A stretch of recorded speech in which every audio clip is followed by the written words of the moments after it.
Vinicius junior আবারও প্রমাণ করলো কেন ব্রাজিলিয়ানরাই সেরা।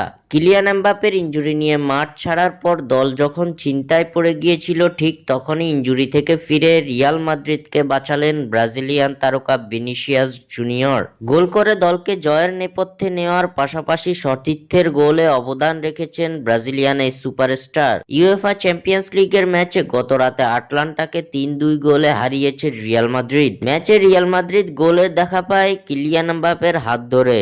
ম্যাচ শুরুর ১০তম মিনিটের মাথায় গোল করে দলকে লিড এনে দেন ফরাসি তারকা কিলিয়ান এমবাপ্পে। তবে এরপরই কপাল পুড়ে এমবাপ্পের। ৩৬তম মিনিটে পেশির ইনজুরি নিয়ে মাঠ ছাড়তে হয় তাকে। প্রথমার্ধের অতিরিক্ত সময়ে পেনাল্টি থেকে সমতা টানে আটালান্টা।